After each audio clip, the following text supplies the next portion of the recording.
The biggest megaproject of the century has started. China is changing the world of logistics with the Belt and Road Initiative, better known as the New Silk Road Project.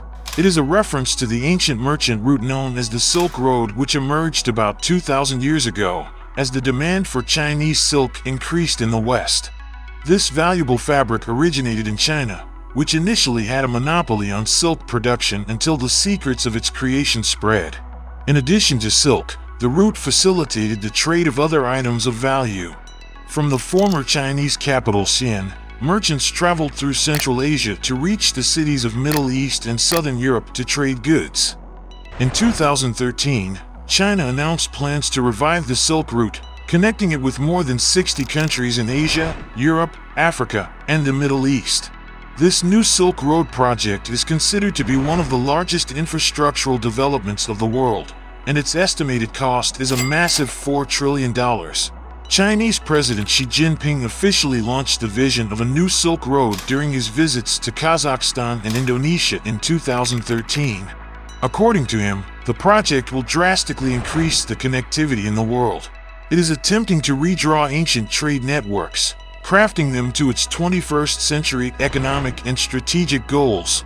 This economic diplomacy, larger than Truman's Marshall Plan, will attempt to state China's regional leadership, strengthen its economic ascent, and kindle a new era of globalization. While some countries, especially the United States, view the project critically because of possible Chinese influence, others point to the creation of a new global growth engine by connecting and moving countries closer together. Under the New Silk Road Initiative, construction projects in more than 65 countries are planned or already taking place, and China has closed 173 deals with more than 120 countries as well as 29 international organizations. As more and more countries are participating, the project continues to grow, and the total extent of the New Silk Road is still to be seen. The project is estimated to be completed in 2049, on the 100th anniversary of the People's Republic of China. Once complete, this ambitious megaproject will span across at least 3 continents, involving more than 65% of the world's population and 40% of the global gross domestic product. The New Silk Route has 2 main parts: the Overland Silk Road Economic Belt and the Maritime Silk Road. The Overland route includes countries on the original Silk Road through Central Asia, West Asia, the Middle East, and Europe. The initiative would create a cohesive economic area by building both hard infrastructure such as rail and road links, and soft infrastructure such as trade agreements, and a common commercial legal structure with a court system to police the agreements. 3 belts have been proposed. The North Belt goes through Central Asia and Russia to Europe. The Central Belt passes through Central Asia and West Asia to the Persian Gulf and the Mediterranean. The South Belt runs from China through Southeast Asia and South Asia, and onto the Indian Ocean through Pakistan. The Maritime Silk Route is a complementary initiative aimed at investing and fostering collaboration in Southeast Asia, Oceania, and Africa through several contiguous bodies of water such as the South China Sea, the South Pacific Ocean, and the wider Indian Ocean area. The route runs with its links from the Chinese coast to the south, covering all Southeast Asian countries. From the Strait of Malacca to Colombo, Sri Lanka, the route will reach the tip of India as well as the Maldives. From there it will reach East Africa, then through the Red Sea over the Suez Canal into the Mediterranean, it will reach the ports of Italy. It will further stretch to cover the waters in Central Europe and finally the North Sea. In addition to the Overland route and the Maritime route, Russia and China are reported to have agreed to jointly build an ice silk road along the Northern Sea route in the Arctic, on the Maritime route within Russian territorial waters. Before we continue, make sure to like this video and subscribe to this channel for more interesting videos.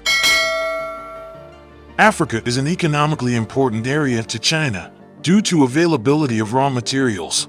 As part of its Silk Road strategy, Chinese investments of $60 billion for Africa was announced in September 2018. In Kenya's port of Mombasa, China has built a rail and road connection to the capital Nairobi. To the northeast of Mombasa, a large port and an adjacent industrial area including infrastructure with new traffic corridors to South Sudan and Ethiopia is being built. A modern deep-water port, a satellite city, an airfield, and an industrial area are being built in Bagamoyo, Tanzania. In several countries such as Zambia, Ethiopia, and Ghana, dams have been built with Chinese help. In Nairobi, China is funding the construction of the tallest building in Africa, the Pinnacle Towers. In Europe, China wants to continue investing in Portugal with its deep-water port in Sines, but especially in Trieste, Italy.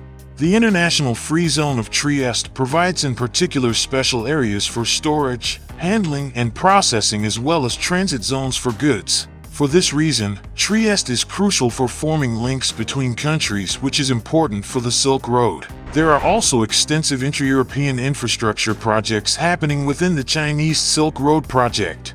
These include the expansion of the Belgrade-Budapest railway line, the construction of the high-speed train between Milan, Venice, and Trieste, as well as industrial projects in many Eastern European countries. In addition, the Silk Road Initiative will oversee several more infrastructure projects spanning across many countries. This includes roads in Kazakhstan, ports in Pakistan and Sri Lanka, an industrial park for high-tech business in Belarus, energy projects and pipelines through Central Asia, and railways in Iran and East Africa.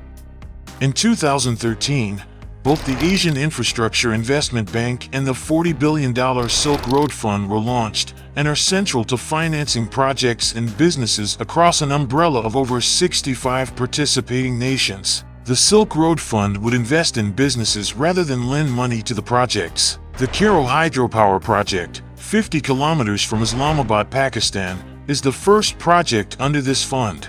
The Chinese government has promised to provide Pakistan with at least $350 million by 2030 to finance this station.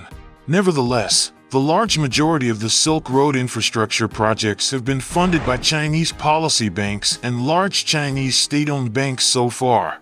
The financing or projects are done through bilateral agreements between these lending banks and recipient governments, and oftentimes these loans are unsustainable to many developing nations.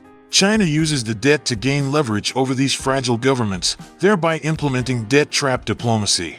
This accusation was sparked by projects such as the Hambantota port development in Sri Lanka. The Sri Lankan government was unable to service the Chinese loans which funded the project, and the port was handed to the Chinese on a 99-year lease in 2017. A similar situation is reported from the African region.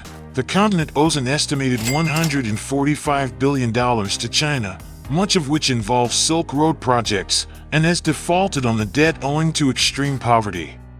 The Belt and Road Initiative is still a vague concept which lacks strictly defined parameters. Beijing has stated that it is open to any country. This includes the US. The one official map which was produced of the initiative was withdrawn and its time span is not known, but it is certainly long-term, requiring over 30 years for full implementation. What is unfolding is the world's largest development project, already covering more than 65% of global population.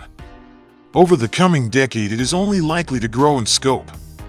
It is not yet clear if China's leadership is intending for foreign policy to follow economic and trade opportunities, or if this is a geo-economic strategy where shorter-term commercial goals will feed into China's long-term strategic imperatives. This is one of the many questions we hope to gauge as we travel the length of this very exciting development. What are your thoughts on this megaproject? Leave a comment below and let us know. Thank you for watching, and see you in the next video.